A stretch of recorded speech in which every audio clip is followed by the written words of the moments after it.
In the quiet towns of England, one man held the power to heal, or to kill. Harold Shipman, a trusted family doctor, betrayed the ultimate trust, taking the lives of over 200 patients in a spree that spanned decades. How could a man sworn to save lives become the most prolific serial killer in modern history? This is the story of Dr. Death. Born on January 14, 1946, in Nottingham, Harold Frederick Shipman grew up in a working-class family. Known as Fred, he was the favored child of his domineering mother, Vera. Her stern discipline and constant praise of his superiority shaped his belief that he was destined for greatness. When Vera was diagnosed with terminal lung cancer, young Harold observed the administration of morphine to ease her pain. While most saw compassion, Harold saw control. This dark fascination would later transform into a lethal obsession.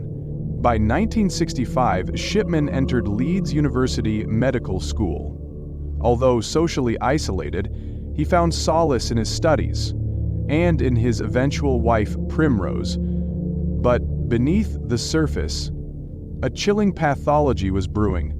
Shipman began his career in 1974 in Todmorden, Yorkshire. Though he presented himself as a dedicated family doctor, he soon revealed cracks in his facade. In 1975, he was caught forging prescriptions for pethidine, a powerful painkiller, and was dismissed from his practice. Remarkably, this scandal didn't end his career. After a stint in rehab, Shipman resumed work at Donnybrook Medical Center in Hyde.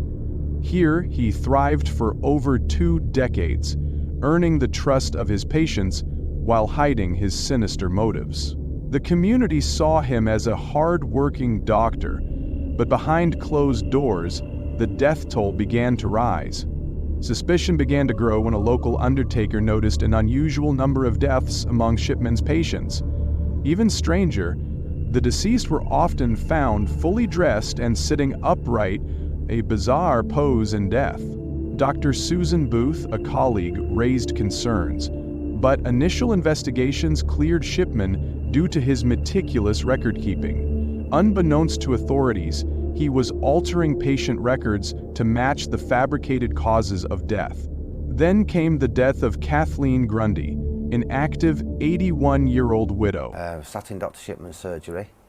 There was maybe 6 or 7 other people in the surgery. Dr. Shipman popped his head round his door and asked whether myself and another girl that was in the surgery with a pram wouldn't mind witnessing a document. So, thinking nothing of it, I stood up, went into the room. There's an old lady sat in the room. I now know that lady to be Mrs. Grundy.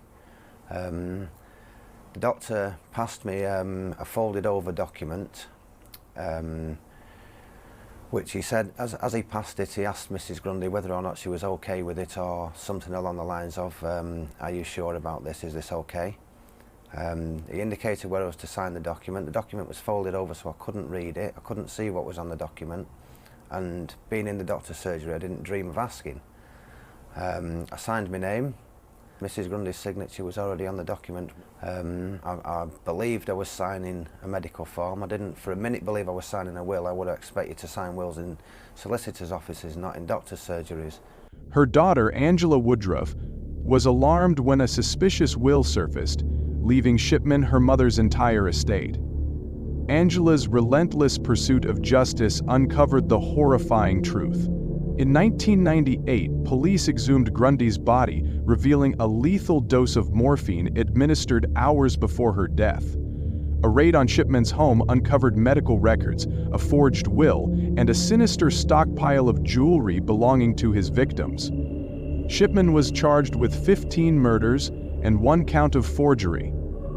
During the trial, his arrogance and cold demeanor alienated the jury. Evidence showed he had falsified records, administered fatal doses of morphine, and manipulated grieving families into cremating bodies to destroy evidence. On January 31, 2000, Shipman was found guilty of all charges and sentenced to life imprisonment without parole. But even 15 convictions barely scratched the surface of his crimes. Experts estimate his death toll exceeded 215. Shipman's heinous acts shattered trust in the medical community, prompting widespread reforms in patient safety and record-keeping. Yet, the full scope of his atrocities may never be known. In 2004, Shipman was found dead in his prison cell, having hanged himself with bedsheets. Some saw his death as justice, others viewed it as an escape from true accountability. Today, the name Harold Shipman remains synonymous with betrayal and cold-blooded murder, a chilling reminder that evil can wear a trusted face. This was the story of Harold Shipman, Doctor, Murderer, Monster. If you like discovering real true crime stories, don't forget to like, comment, subscribe, and share for more videos like this.